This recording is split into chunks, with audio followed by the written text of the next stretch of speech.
What percentage of engagement, gun to your head, if you had to give a number, is people just absolutely flaming you? Depends. I mean, YouTube, the young people, they come for me, and Instagram's been pretty bad. I'll be honest with you. I mean, complacency is the breeding ground for mediocrity. Exactly. And if you're fine being mediocre, that's okay. You just never know. A video could be cringe here, viral here. You know, people love it here, they hate it here. It doesn't really matter. Get the eyeballs. Yeah.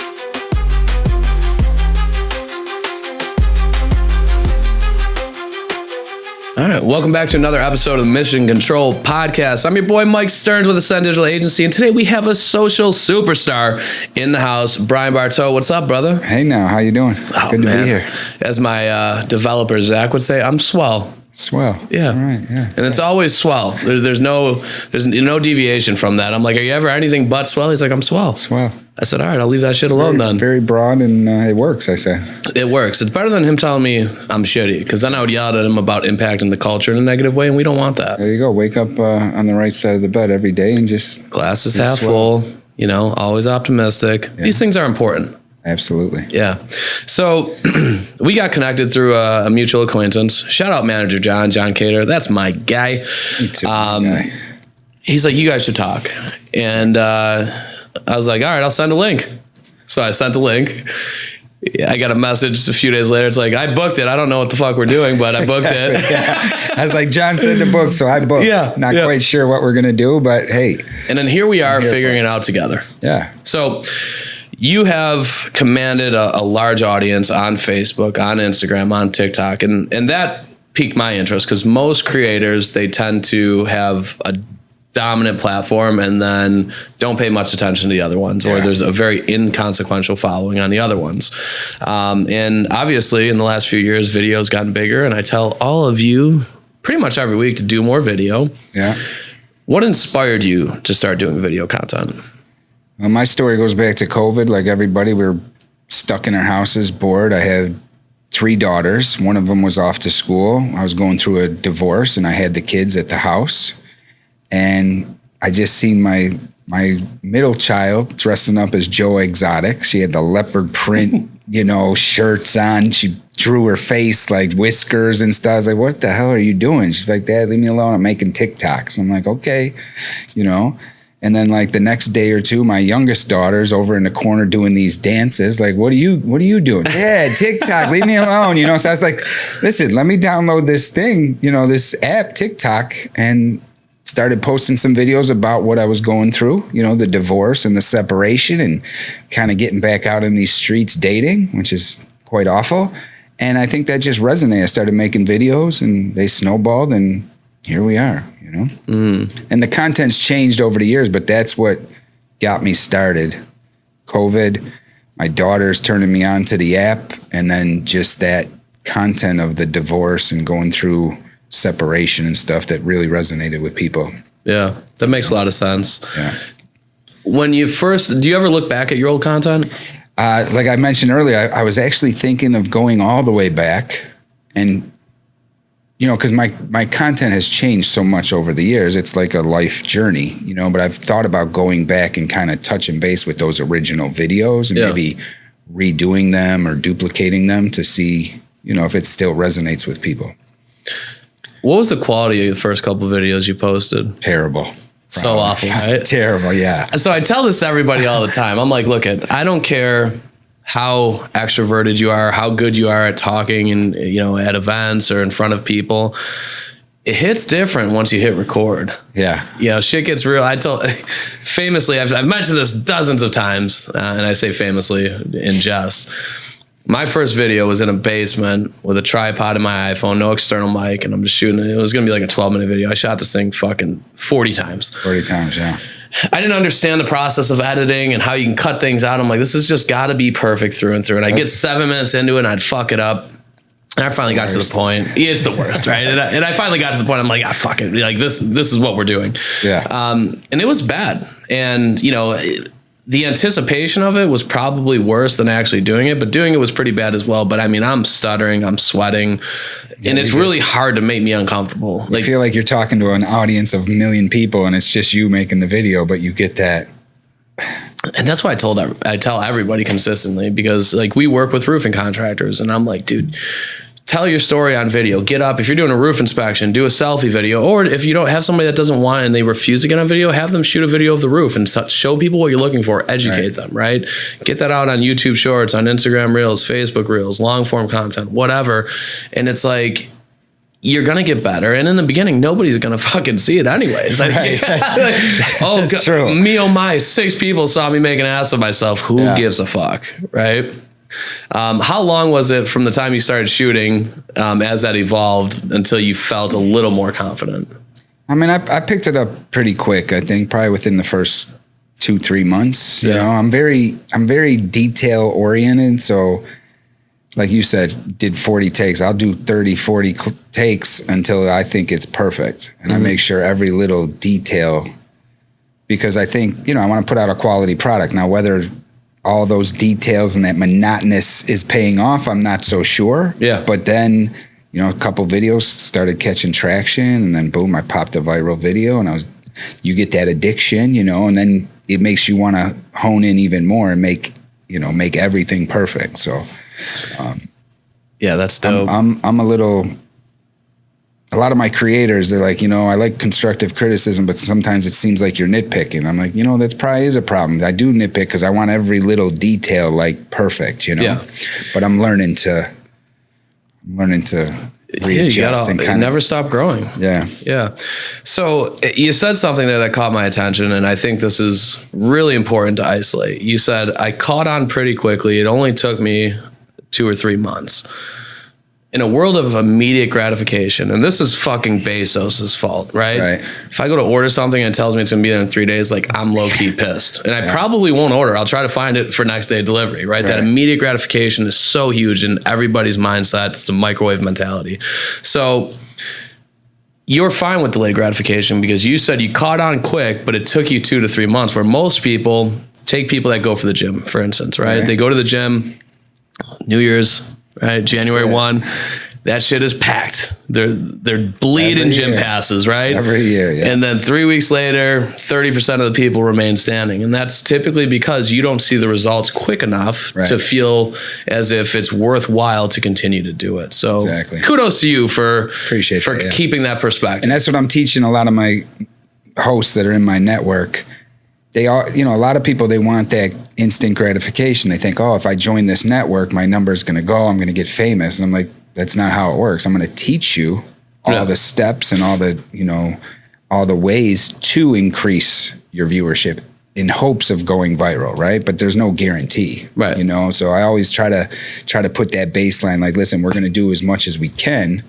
I'm going to teach you. It's not just, you know, it's not a silver bullet. Yeah, you know, a lot of people want that instant gratification, and they say, okay, I'm going to go live, and then they have 3 people in the room, and they're like, why isn't this working? I'm like, well, your music doesn't sound great, your background, you know, this, that, and give them some pointers.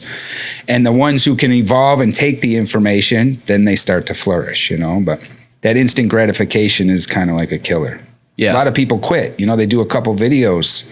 They don't pop. They get only a few views. They give up. Like, you can't give up. You got to keep going, you know? Well, you said something that reminds me. We recently changed one of our core values here at Ascend to never take constructive feedback personally. Like, being coachable is one of the most undervalued skill sets that is in existence, right? Because like you said, if you're going to take what I say and you're not going to do it, or you're going to do part of it, or you're going to meet it, there's going to be resistance, right? You're coming to me because I'm an industry expert in this domain. Right. Why the fuck are you challenging me? Right. Just do the shit, right? Right. Just implement it, you know? Like, oh, I don't want to do that. Oh, I don't feel comfortable doing that. And ultimately, it's their platform. So ultimately, you make the choice. Yeah. But I'm giving you the information. Yeah. And do you want comfort or results? Right. And there's some hosts, they take every word and they implement it, and they're flourishing. You know? And then there's others that push back, resistance, they don't implement the things, but then they come to me like, hey, why are my views down? Well, It's like if you're a personal trainer, it's like, I'm still fat after 3 months. It's like, bro, we're supposed to be at a calorie deficit. You're at 6,000 calories a day. Exactly. You know, like so it's your body, do what you want, but you know, you're paying me regardless. You should probably just do what I tell you, and like it'll work. It'll be a different outcome. It will. Yeah. It's weird how that works. I'm very confident. You know, I've done it across all platforms, so I know what works. I know how to do it. I know techniques and everything, and we're building winners over here in the Beehive. You know. What's the first thing that comes to mind as far as one thing you learned throughout the process that's made the biggest impact? Consistency. Consistency. That's not an answer a lot of people are going to want to hear. I know people, the videos, posting the videos consistently throughout the week, every week, not taking time off, going live, being consistent. I have a lot of hosts. They would have their best month and they kind of get a little burned out. Like that's normal. Sure. When you first start live streaming, you go into it full bore. Like you're in it, but then it takes a toll on you. Like people think it's easy, but it is a job and it takes a mental toll. So then they disappear for the first week or two of the month, and then they come back and their views are down on their lives, on their videos, and they're like, what happened? I'm like, well, you disappeared for 2 weeks. Those people are going to find new people to watch. And then it's just a matter of you getting back, being more consistent. The more time you take off, the harder it's going to be to rebuild. Yeah. You can definitely do it. It's just going to take a little bit longer for you to command that audience that you had before you took time off. The viewership's going somewhere, right? Whether it's you, somebody else, a rival, a competitor, it doesn't matter. I mean, really, it's like, there's no more soap operas, and it's almost like the live streams have become the modern day soap opera. People are tuning in to see what you're up to, what you're doing. It's live. So yeah, if you disappear for 2 weeks, those people are gonna find other people to watch. And then you risk that maybe they find somebody that's more interesting or they think is more interesting than you, and now you lost those people. Where if you were live consistently, maybe they don't find those other people. Yeah. Right? I don't go on TikTok much, but I'll tell you what, if you went through my For You, I'd be embarrassed. My algorithm's cooked. See, like a big trick, I'll tell everybody, I will literally grab my daughter's phone and surf her For You page, because everybody's For You page is different. Yeah. And once you get caught in that like box that TikTok puts you in, you're only seeing that specific type niche. Yeah. So I like to I'd like to grab my friend's phone just to swipe through and see what they're looking at, and then I'll send some videos or something. And that's how I kind of look for content and new avenues. That makes sense. Do you ever parlay that with any type of AI models to get ideas or recommendations? I mean, ChatGPT is pretty, I don't know about AI models, but ChatGPT is like being used. If you're not using it, you're kind of falling behind. I mean, that thing gives you ideas. You can type in basically anything and it'll build content for you. I love it for like a trusted advisor who I don't have unchecked trust in. I still vet and verify, but I put a lot of trust in. It's like, hey, this is what I'm thinking. This is what I want to accomplish. Give me 10 ideas as far as how to implement this. Getting an unbiased. Yeah. Nobody's out to make money on you, or, it's just giving you the. And some people say like, oh yeah, but I asked it for 10 things and 8 of them were shit. That means that 2 of them were really good. Yeah. And I just think about, when I was in middle school or high school, what information was available to me and what it took to procure that information and vet that information and boil it down to actually have something good. With substance, yeah. Now it's 30 keystrokes. Yeah. And then you ask it another question and then you tell it, give it a different perspective with another 10 keystrokes. And like inside of 30 seconds, you have like viable, good information where quality. Yeah. It's amazing. It does give me a little pause as to like now they're rolling out ChatGPT for the masses, right? Like we all have it access probably within the past year or so. And I'm like, who had it 5 years ago or 7 years ago? Because those are the people that are running the world, right? Like think about it, like the Bezos and all the people. If they were privy to that 5, 6, 7, 10 years ago, they're just typing in and it's kicking out strategies for them to become millionaires, right? That's what gives me a little pause, like, who had it before the masses? Right? Yeah, that's fair. What's the craziest thing that's happened as a result of you making content? Opportunities. I mean, opportunities to visit TikTok headquarters in Cali, New York City, Miami. Ascend. Yeah, I mean, I'm here. This is my first podcast. So I've been doing this for about 5 years and never had an opportunity really like this. So this is a great opportunity. And a lot of shows, like I'm hosting the after party for CeeLo Green and the For You Fest out at Foxwoods Casino on July 12th and 13th. You know, Summer Rae's going to be DJing the party. We got a lot of Clay Jean, the trap violinist, that one mailman, a lot of your favorite TikTokers, along with some true life celebrities like CeeLo Green and others. So a lot of opportunities that the social media has opened doors for me. How does somebody who runs a business, they might listen to this and say like, yeah, TikTok, it's a bunch of kids dancing, right? Yeah. Brian started doing it, because he saw his kids dancing. That's all it is our kids dancing. But how do you get somebody who's running a business to see the value in doing social content? I mean, you just reach the audience is incredible. I mean, you can reach millions of people all over the country, other countries, Canada, wherever, it's just the reach is amazing. And like a lot of my hosts are musicians, they're independent artists. TikTok is an ocean of viewers and possibilities for those independent artists to do it by themselves, So independent business owners, small business owners, when they were threatening to cancel TikTok, you've seen an outpouring of small businesses like, this is my main source of income, right? So really, if you're a business and you're not utilizing the social media platforms, you're falling behind quick.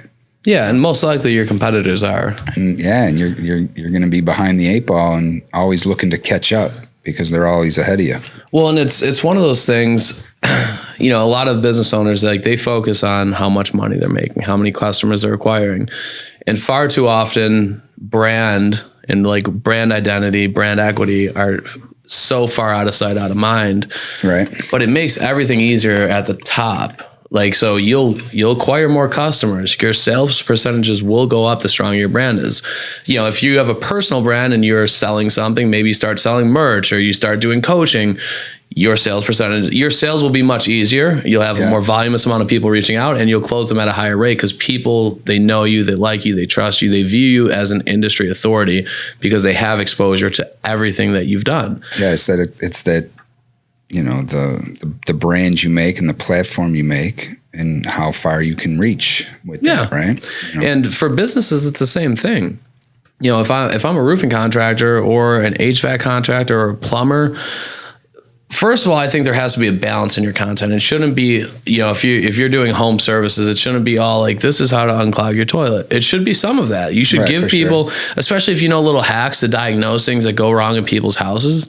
But you could also make some fun shit when you're talking about plumbing. Yeah, right? Absolutely. To appeal to more people, to get them hooked in. Yeah. What are some of the concepts or the methodologies that you've used to grab people's attention off rip? Like you talk about hooks and get it, because you get a split second, right? If someone's going to first 3 seconds, you got 3 seconds to capture the viewer. You'd be lucky. With me, it's probably more like 1 because I'm looking at my yeah. Or so you really gotta.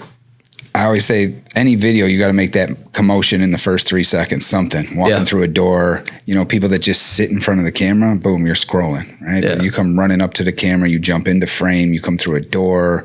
Come up, you come down. So that commotion in the very first 3 seconds, and then the hooks, hey, did you hear? Let me tell you something.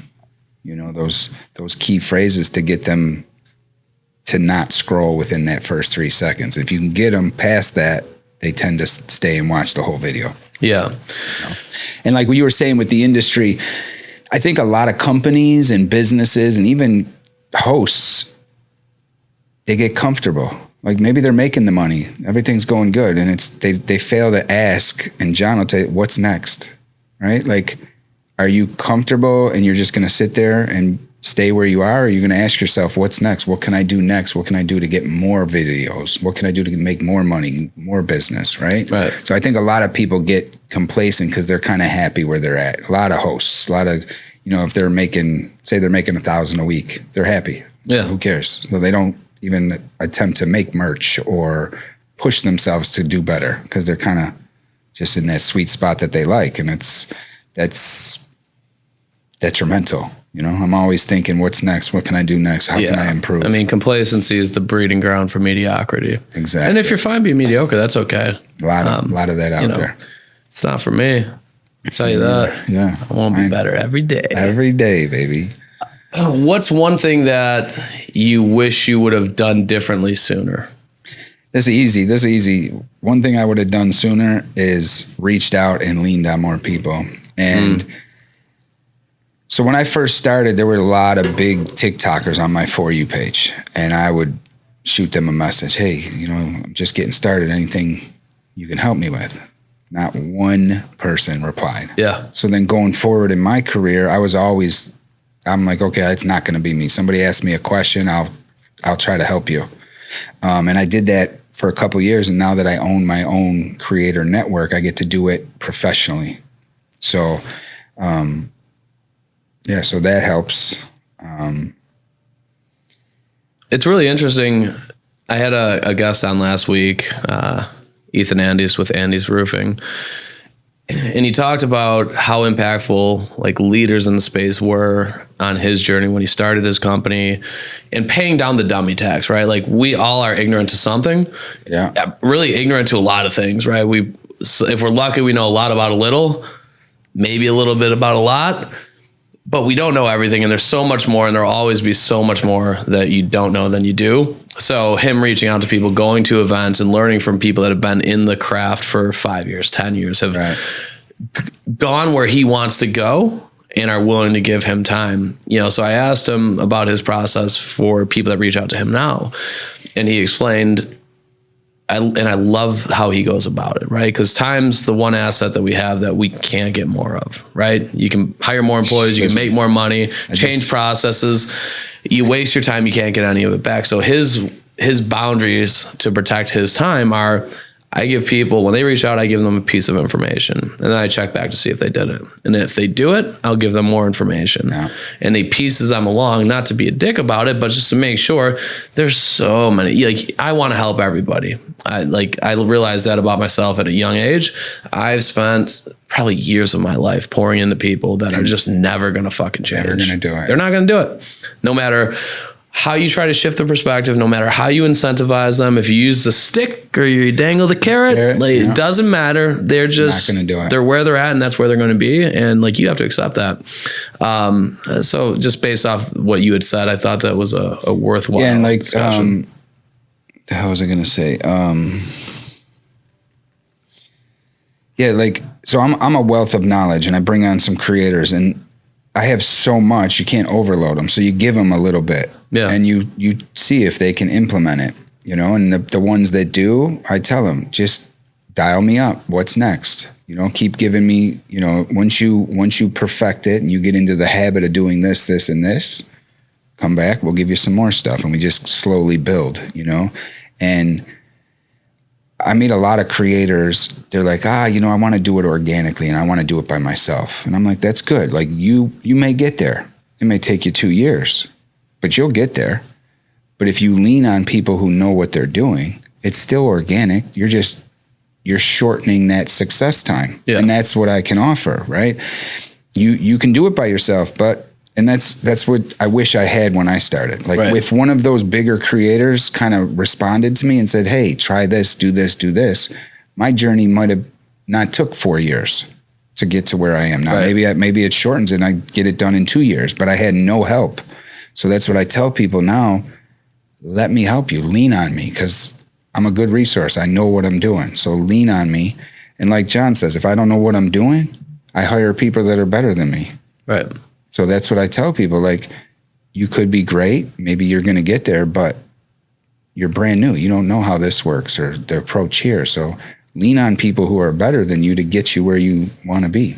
Yeah. And I mean, relationships are everything, right? When I look at business, the majority of our business has been generated through relationships. Like, we don't have Mike's not cold calling every single day. You don't have a huge sales team here. Like, we do a good job. We're high touch with our customers. We give them the results and the experience they want.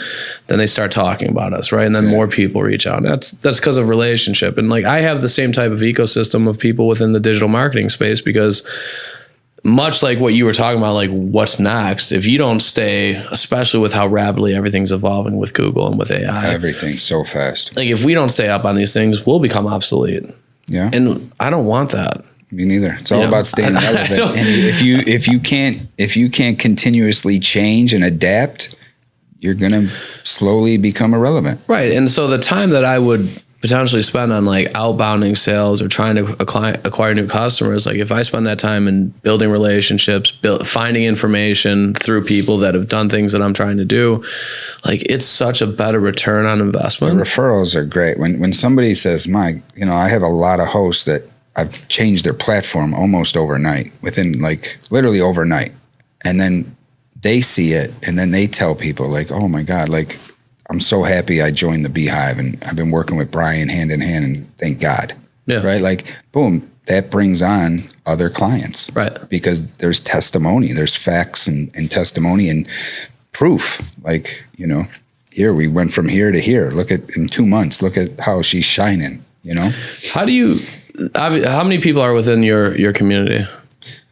My personal community? So as far as the people you manage and train. Yeah, so I have like the Beehive community. That's my brand. Right. That's who I am. That's where I've come for 5 years. We just opened the network about 8 months ago. Now I transferred that over to the Beehive network. So I have the Beehive, which is my personal brand, and then I have the Beehive network. And I'm managing about, again, I'm only managing about 80 people.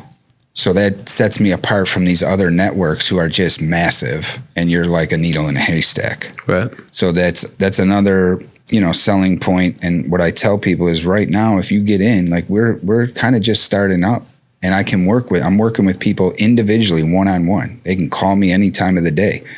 Now, where I'm going to be in a year or two, we might have managers where you're not going to have that access to me so much, but you'll have access to the managers who will be managing. So now is really the time to dial in and get with me, What is it like managing 80 different personalities though? It's tough. It's tough. I'll tell you, I just turned 50, and I don't know what it is with 50, but it seems like the hourglass is smashed and the time is just pouring out, right? Yeah. So it's definitely a learning curve for me with the younger generation. Like, I think the younger generation is about that instant gratification. They're a little more lackadaisical, kind of, and then just learning to talk to the younger crowd is challenging. We're boomers, bro. Yeah. For all intents and purposes. I mean, yeah, boomers. So the younger crowd, it's a reality check for me too. Cause like in my mind, in the mirror, I'm 30, on paper, I'm 50, and in my mind, I'm 17, right? But then when you start talking to the younger kids, and they kind of, you show your age, so it's an adjustment, and I feel kind of blessed to be working with younger people, because then it keeps me a little bit younger and keeps me a little more sharp, and what all the cool things are. Helps you remain relevant with your kids, catch up on the local stuff. Shout out to my daughters, because they help me with Discord, and they've shown me a lot of. My youngest daughter, she's a godsend. She helps me with all the new technology, and then she shows me, and then I'll dive in and have a little more footing, if you will. Yeah, it's funny. I bring all the pop culture phrases out to my daughter. I'll drop them in context, and she's like, ugh. It's like, I'm like, you're just upset that I'm more young, hip, and cool than all your other friends' parents. Like, it's fine. No, Dad, you're just you're embarrassing, is what you are. It's like, whoa, pump the brakes. But this shit slaps. That's that mentality that we're still 17 in our brains. Yeah. Still going to prom, waiting for the after party at prom. Except when I get out of bed and I'm fucking, my back feels like it's going to snap in half. Listen, I brush my teeth and throw out my back. It's a hell of a 1-2 punch. It's tough, man. Yeah. Well, it's not for the faint of heart. Yeah. So what's next? We've talked about what's next. So what do you see being next? So you've built this community. lot of people. What, you got 300,000 people on Facebook? How many do you have on TikTok? I got about 350 on Facebook, about 110. I undersold them. 110,000 on Instagram, about 40,000 on YouTube, about 810,000 on TikTok. So like you said earlier, I think a big mistake with creators is they get too comfortable. They're blowing up on TikTok and they fail to reach out to those other platforms. So early on, I said, "Oh, let me post my content here. Let me post my content here." You know, God, I have no presence here on Clapper, right? Boom, I start posting videos. I start popping over there. Boom, 110,000 on Clapper. The fuck is Clapper? It's just another app, you know? Trust me, there's millions of apps. So if I see there's this new app. Okay, it's similar to these other. I jump on there. It's probably easier to acquire an audience on those apps when they're early on, right? Well, yeah. Too, yeah. And, you know, and then I use all of those apps to funnel to each other. Yeah. Right? I'm using Instagram, Facebook, YouTube to funnel to TikTok. I'm using TikTok, YouTube, and Instagram to funnel to Facebook. It's all the, you know, when it's all moving and they're all working, you're thriving, right? You know, also, I don't know, like, let's say you have a huge TikTok following, you don't have a Facebook, for instance. Like, you can hire a VA for like $4 an hour to post your content on these other channels where you don't have. So my biggest concern with delegating something like that would be I could lose my platform, right? If they do some dumb shit. Yeah, they do dumb shit, or they get into your passwords, or decide they have a falling out and they want to screw you over. But like, realistically, early on, if you don't have a following there, what do you stand to lose? Right. Not much. Now, if big thing with my creators, you know, I say, "Hey, you got Instagram?" "No." "Why not?" "Oh, I don't know. I'm just not really active." "Okay, well, guess what? We're starting. Yeah. If you're in my network, I'm going to help you build out everything. You're doing the hard part of figuring out what you want to shoot, actually shooting it, editing it, whatever. Putting all the work. Why post it to one spot? Like, get the most benefit out of it as possible. And if you post it to 6 spots and one does remarkably well and the others aren't doing great, like, I don't know, you can investigate that and try to figure out why. Yeah. But keep doing it. And I mean, my content, I have a library. Every single video I make, I download without the watermarks and I put it in my library, because that is like your most valued asset is your content, because that content carries over to every other platform. Right. You know, now they come for me on Instagram. The young, they just hammer me, you know, but you know what? Like, I blew up, you know, some guy did a YouTube video and just annihilated me. You know, look at this guy doing this and that. But you know what? I gained 20,000 followers from the video. So I'm like, you know what? I don't care. And ultimately, videos that were trending 3-4 years ago on TikTok, where everybody was doing them and they were all going viral, I post them now 3-4 years later and I'm cringed out. Like, I'm like, fuck, what was I thinking? Yeah. Right? It's cringy, you know, but it's time happens. And then of course something 3-4 years ago that was viral and, you know, went viral multiple times is now cringy, but it still brings an audience of the people who want to trash me for being so cringy, you know?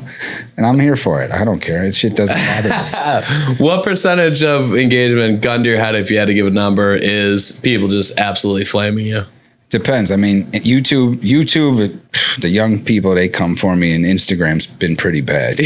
I'll be honest with you, you know? But I'll be honest. So people like to take my videos and then, you know, do like stitch them and be like, "Oh, this guy's so cringe," you know, and then they blow up. And I'm like, yeah, they use me for clout too. They use my videos and their videos go viral. And there was some Italian guy from New York. He did one and they ate him up. Like, you know, it's so weird too. As time goes by, like this same video here a year ago, everybody's coming at me like cringe and can't believe it. And they're just tearing my head off. Yeah. And then a year later, somebody does the same video and now they're all on my side. They love my video and they're just hammering the guy who did the stitch. Yeah. It's just like you just never know. A video could be cringe here, viral here. You know, people love it here. They hate it here. It doesn't really matter. Get the eyeballs. Yeah. It's as long, and I'm a little pissed off because they do use my videos. They go viral and they don't even tag me. You know, like, give me a shout out in there somewhere. You know what I mean? I'm making you money. I'm getting you views. It's one of your best videos. Shout me out, you know? Do the right thing, people. Yeah. I have a client that he's come onto the show 3 or 4 times, and without fail, he gets. You talk about people coming for you. Like Christian cut out a short from the podcast we did. He's like, people make mistakes, like especially at this scale of business, right? He does $15-20 million in revenue in roofing. It's a lot of customers, a lot of chefs in the kitchen that you're managing. Once in a while, a dish gets fucked up. Yeah. So he was talking about a bundle of shingles that slid off a roof and crushed the air conditioner. He's like, we had somebody out there that day to diagnose it. Within 2 days, it was replaced. We had temporary air in the meantime.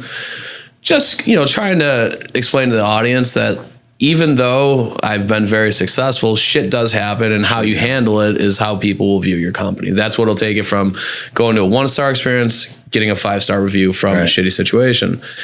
And boy, when I tell you, I've had a few like 1 million+ views videos. I feel like he gets 1 million. Christian, he gets 1 million views every time he comes on for something, right? And it is just fucking flamethrowers in the comment section. He's like, I don't know how I feel about this. He's like, I get you in front of a ton of people, but it's at the expense of my self-worth, because every time they crush you, you want to go crawl in a corner. You know what I mean? Shout out to Corey Combs of South Shore Roofing and Exteriors. Yeah, I mean, I've been blessed, to be honest, and I stick up for people, and I try to teach the network hosts that you can't give any air to these people. Like, you give them air, they're just, you can't let them breathe. You feed into it, and the trolls are undefeated. People keyboard warriors on Facebook, and it's like, oh, I got him. I did a rebuttal that got him. Well, there's 10 other people coming in behind him. What are you going to do? Fight every single one of them and try to outwit every one of them? Yeah. This shit just never bothered me. Like, you can say, I don't care what you say about me. I mean, they attack me, my kids, my hairline, they attacked my jeans. I'm rocking some dope ass J's, right? Like, I paid $240 for those. I can't believe you're wearing those. You're a teenage boy. And I'm like, I don't care. I'm so confident and comfortable in my own skin. I don't care what these people say, It's crazy. But I feel bad for there's a lot of people out there that these trolls really make them depressed and miserable. And it's like, I try to talk to those people, you gotta not let them do that. Bullying, the classic bullying, the people out on the internet, that's all they do all day long is try to strike up Think drama. about how shitty of a life it would have to be to where in your free time people, that's all you just go through, and your self-worth is derived from just gunning people and trying to tear people down. Yeah, that's gotta suck. I feel bad for those people. I do. And when they come for me, they come for me sometimes. I laugh at and I've responded a few times, and that's what taught me is you respond, and you're not changing their mind. You're not going to win that battle. It's like talking politics or religion or stuff like that. There's no right answer, and you're never going to change people's minds. So whatever, you want to mock my jeans because I got distressed tears in them? Yeah, go for it. Who the fuck doesn't wear some jeans that have a little distress in them, right? Yeah. That's funny. It doesn't matter. I could be rocking a Belova watch. I could be rocking, Fendi and Prada and everything. They'll still come for you. Yeah. It's not you. Yeah. That's last year's collection, dipshit. Yeah. How dare you? It's they'll and I tell my host, you gotta have that thick skin and just don't engage. And one of my live hosts the other day, I said, you're getting a lot of trolls in there, a lot of hate. She's like, yeah, but I just don't even acknowledge them. And then they go away after a few minutes. And that's the truth. If you don't give them any airtime and you don't acknowledge them, they're off to somebody else who they Couldn't you make the argument that if you ask them questions and engage with them, that could help perpetuate the algorithm and reach of the video? Yeah, some of it. If you can do it without, I always tell them, listen, I convert the haters. They'll come in my live. Bob will be like, your fucking hairline's this or this and that. I'm like, Bob, come on, Bob. And I don't really block people. But then Bob comes in a week later, and I see Bob come like, Bob, don't fucking start with me today, Bob. I'm having a bad day, okay? Can you just lay off of me? And then Bob's like, oh, damn, I'm sorry. And then Bob becomes a one of my, loyal people that come and hang out because I kind of converted them, if you will. So I always try to massage them and bring them, kill them with kindness. What do you do on TikTok lives? A lot of, what don't I do? I mean, I cook in the kitchen. We'll cook, dance. I do all kinds of, I'm big on content, right? There's a lot of creators, they just jump online and there's nothing wrong with it, but they just sit in front of the screen and don't really do much. From the very inception of my lives, I always felt like I needed to put out a product because these people do send gifts, right? And that's money. So people are supporting me monetarily. And I just feel like I need to put out substance. So again, that's what I'm looking for in my host, but I'll do dating shows. I'll do dating, I'll share the screen with a female co-host and we'll pick a couple topics and we'll get my standpoint versus her standpoint. So we do that. This Friday, I'm doing like a psychic mediumship where I'm bringing on a friend who does tarot and reading. So we'll build content around that. I do some giveaways. I like to give back to the community, whether it's merch or tumblers or, cash prizes, whatever. So I'm big on content, whatever, I'll do costume battles. I'll get a couple of my hosts. We just did a TikTok live feature on the official TikTok live page. It was Knights versus Royals.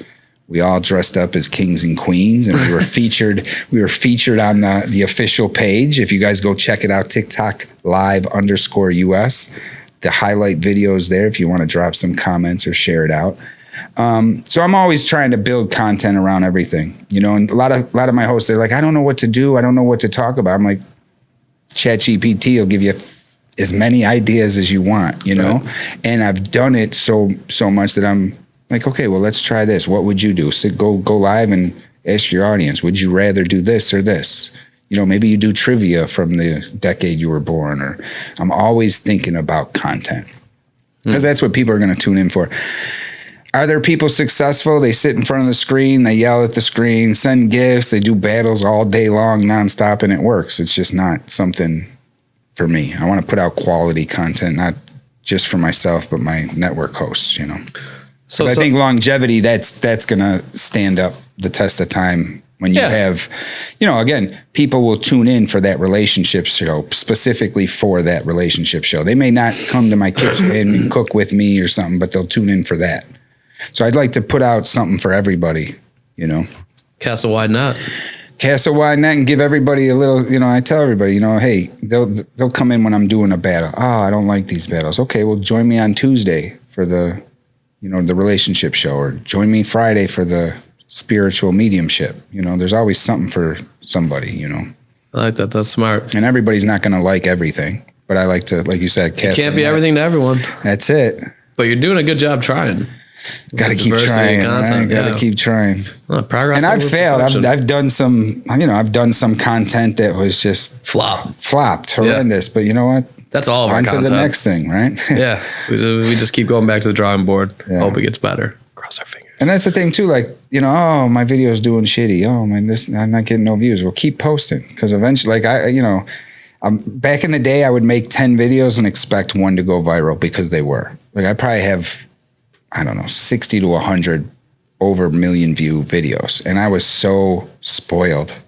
I mean, literally, I would make 10 and expect 2 to go viral. Yeah. And then they were. Now the algorithm over the past year or two has changed so much that it's definitely harder, but I don't stop. Yeah. I keep posting, and boom, 3 days ago I posted one and it's at 750,000 views. You just never know. It's funny. I didn't have my TikTok alerts on, and the first time, I think it was January of 23. I had a girl on the podcast. She's a roofer out of Texas. Her name, she's like, my name, right? I said, yeah, it's Heather Hitchcock. She's like, yeah. What you don't know is my middle initial is S, just the letter S. She's like, so my whole life, and I didn't realize this until X amount of years old, my name reads Heather Shitcock.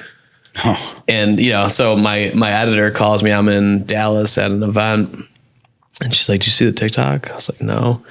Yeah, so I log into it. It's like 300,000, 400,000, 450, 550, 600, 650. I'm like, This is your video or her? yeah, it's my video. Okay. So it's like the first video that we had that went viral, and like every time I'm like a little fiend, just like reloading it. It's like, I got another 800 likes and 30,000 views. Let's fucking go. Yeah, it's addicting. And then the well ran dry. I think it stopped at like 1.2 million. Yeah. I was like, that's fire though. Literally 4 days, I went from 0 to 750,000 followers, and now it just dies. Yeah. And I'm like, how does that happen? Like, I'm trying to get to 1 million. I haven't had 1 million in about 6 months, like, and it just dies. Yeah.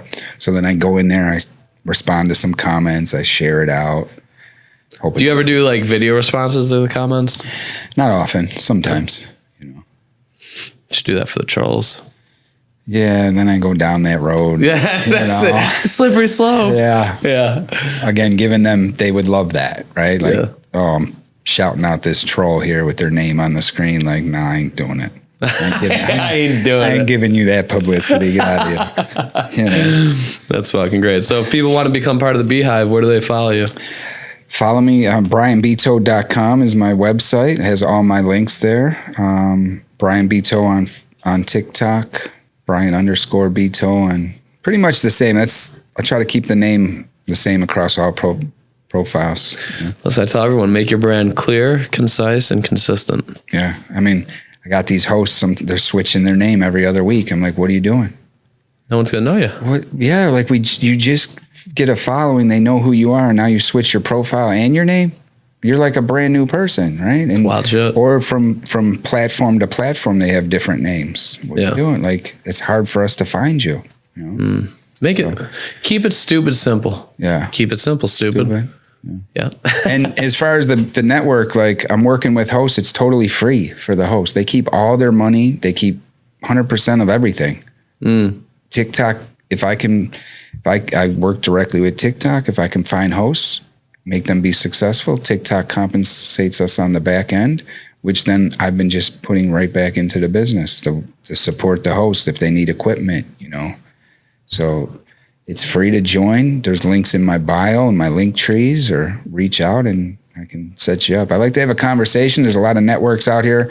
It's a numbers game for them. So they onboard 500 people. Maybe they get 2 or 3 stars, right? I'm a little bit different. I'd rather have a conversation, see what you want to get out of it, where you want to go with it, if you're really dedicated, and then I'll bring you on and we'll get to work. Fuck yeah. Well, dude, I appreciate you coming in. This was a blast. I had a really good time. It's my first podcast, so I really, really appreciate it. Shout out to your company here, Ascend, and shout out to manager John for bridging the gap. Awesome. I'd love to do this again. We'll have you back soon. Yeah. Thanks to you all for tuning in. And thanks for the team at Roofer. If you need instant roof quotes, clean and pristine proposals, that'll give, honestly, your prospective audience no choice but to buy from you. Click the link down in the description. Y'all know what to do.